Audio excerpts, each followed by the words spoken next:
Hello दोस्तों, स्वागत है आपका आज की हमारे इस वीडियो में। आज की वीडियो होने वाली ही बहुत ही ज़्यादा डरावनी। रामपुर से निकले हुए दो प्रवासी थे। बैलगाड़ी से धीरे धीरे धीरे धीरे अपने घर को जाने के लिए निकल रहे थे। जाते समय अंधेरा बहुत ज़्यादा हो गया था। अंधेरा इतना घना और ज़्यादा था, ऊपर से बारिश का मौसम चालू था। बैल मानो धीरे धीरे धीरे चल रहे हो। बैल के पैर किसी ने पकड़ लिए हैं, ऐसे बैल धीरे धीरे करके चल रहे थे। रात बहुत होने के कारण बैल को जल्दी जल्दी चलने के लिए मजबूर कर रहे थे। रामू काका और श्याम ये दोनों जन बैलगाड़ी से अपने घर के लिए निकल रहे थे। बीच रास्ते में रात बहुत हो जाने के कारण बैल ज़्यादा थक गए थे। उन्हें दिखा माधवपुर नाम का एक स्कूल दिखा। उन दोनों ने सोचा क्यों ना आज की रात हम इस स्कूल में बिता लें।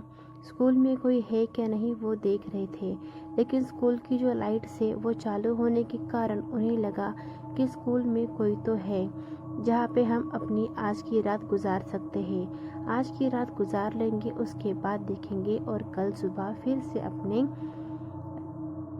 घर के लिए रवाना हो जाएंगे। तो ऐसे उन्होंने स्कूल का दरवाज़ा खटखटाया। उन्हें पता था अंदर कोई तो है, कि स्कूल की जो लाइट्स है वो चालू थी। वो दरवाज़ा खटखटा रहे थे। ए भाई, अंदर कोई है? अगर हो तो हमें आज की रात यहाँ पर आसरा दे दो। ऐसे करके वो दोनों जन वहाँ पे दरवाज़ा ठोक रहे थे। मास्टर जी ने दरवाज़ा खोला और उसके बाद उन दोनों को अंदर ले लिया। मास्टर जी ने उनसे पूछा, अरे भाई कौन हो और इतनी रात गए यहाँ पर क्या कर रहे हो? उन्होंने उनसे कहा, हम दो प्रवासी हैं, अपने घर को निकल रहे थे। रास्ते में एक बहुत बड़ा पेड़ गिरा हुआ था, तो हमने वो रास्ता छोड़कर दूसरा रास्ता अपनाया। इस रास्ते में हमें आपका स्कूल लगा और हम आज की रात यहाँ पर गुजारना चाहते हैं। बाहर बहुत ज़्यादा बारिश हो रही है। तो उन्होंने कहा, ठीक है, आप यहाँ पर अपनी रात गुजार सकते हैं। वहाँ पर स्कूल में बच्चे भी थे। उन्होंने कहा कि बच्चे, इतनी रात के बच्चे यहाँ पर क्या कर रहे हैं? उन्होंने कहा कि ये स्कूल में ही रहते हैं, रात और दिन ये यहीं पर रहते हैं, यहीं पर पढ़ाई करते हैं। बच्चे एकदम अपने स्कूल यूनिफॉर्म में, बाल सब ठीक ठाक करके थे। उन पर डाउट गया ही नहीं कि आखिर ये है तो क्या है करके। उन्हें लगा एक नॉर्मल सा स्कूल चालू है और स्कूल में हम आज की रात रह सकते हैं। स्कूल के अंदर आने के बाद मास्टर जी ने उनसे पूछा, अरे भाई कहाँ रहते हो, क्या कामकाज करते हो, घर में तुम्हारे कौन कौन हैं, क्या है, कैसा है? ये सब बातचीत चलने लगी। गरम गरम चाय लेकर भी आई और चाय के साथ पीते पीते इन लोगों ने ये सब बातें भी वहाँ पर की। रामू काका ने बताया, ये हमारे पड़ोस में रहता है, मेरा भांजा श्याम है और मैं इसका काका हूँ। हम दोनों जन प्रवासी हैं।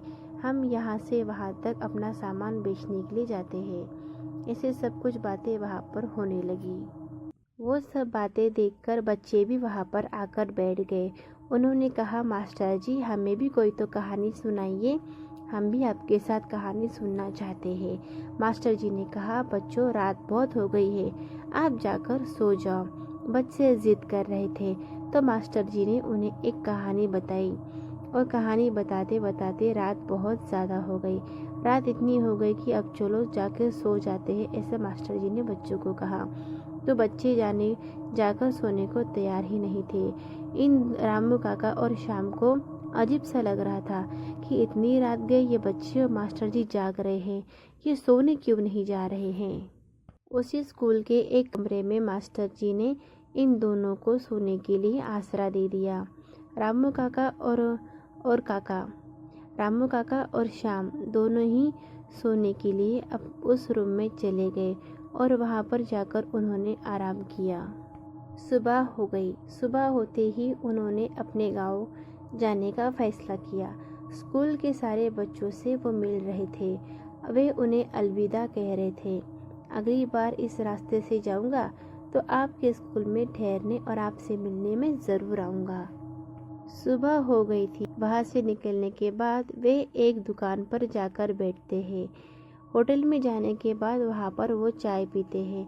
तो चाय पीते पीते श्याम उन्हें सारी कहानी उस चाय वाले को बता रहा था। चाय वाला सुनकर ये सब बहुत आश्चर्यचकित हो गया था कि ये सब कैसे हो सकता है। क्या ये आदमी अभी भी नींद में है?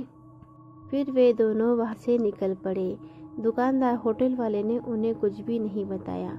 वो दोनों फिर से अपने घर के रास्ते में जा रहे थे। घर इतना दूर था कि बीच में और एक गांव उन्हें लगता है। दोपहर हो गई थी। दोपहर होते होते शाम हो गई। गांव अभी तक बहुत दूर था। अब शाम होने के बाद उन्हें फिर से कहीं तो रुकने के लिए आसरा वो ढूंढ रहे थे। वे खाना खाने के लिए एक होटल में रुक गए। उन्होंने उनसे पूछा कि भाई, आज की रात गुजारने के लिए कहीं पर हमें जगह मिल सकती है? बहुत रात हो गई है, बैल भी हमारे बहुत थक चुके हैं। अगर हमें कहीं जगह मिल जाए तो आपके बड़े उपकार हो जाएंगे। होटल वाले ने कहा, जी ये हमारे गांव के सरपंच जी हैं। आप इनसे मदद मांगेंगे तो ये आपकी मदद ज़रूर करेंगे।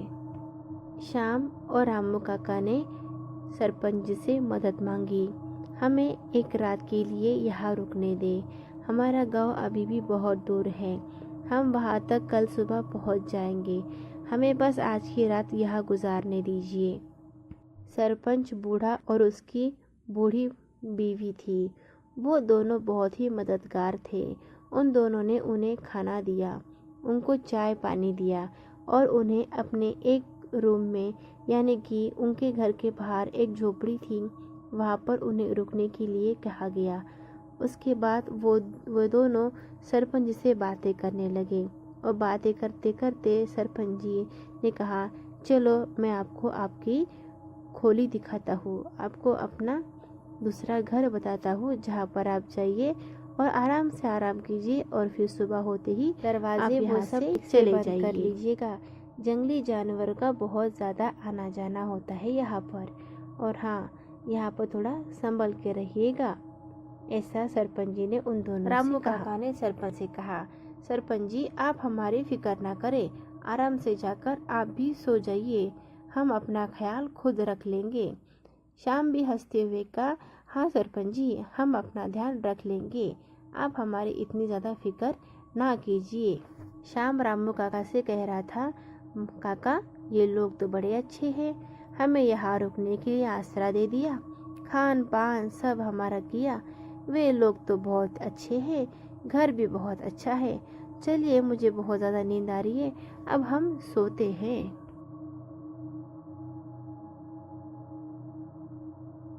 काका ने भी कहा, हाँ बेटा, बहुत ज़्यादा नींद आ रही है, अब चलो सो ही जाते हैं। कल सुबह उठकर फिर हमें रवाना होना है गांव के लिए। वे दोनों सोने जा ही रहे थे कि अपने आप दरवाज़ा खुला और दरवाज़ा खुलते ही वो जो स्कूल में ठहरे थे वहाँ के कुछ विद्यार्थी और वो मास्टर जी की आत्मा वहाँ पर आ पहुँची और उन लोगों ने रामू काका और श्याम को, उन दोनों को ख़त्म कर दिया। उन्होंने कहा, चलिए आप हमारे स्कूल के लोग हैं, आपको हमारे स्कूल में आना ही होगा। ऐसा कह के वो उन दोनों को भी अपने साथ ले गए। सुबह होते ही होटल वाले ने सरपंच जी से पूछा, वे दोनों कहाँ हैं? उन्होंने कहा, पता नहीं, सुबह होते ही शायद से वो दोनों निकल गए। तो इस तरह से वो दोनों कहाँ लापता हो गए ये किसी को भी आज तक पता नहीं चला। तो आपको हमारी स्टोरी कैसी लगी ये हमें कमेंट करके ज़रूर बताएं और ऐसी वीडियोस के लिए हमारे चैनल को सब्सक्राइब करना ना भूलें।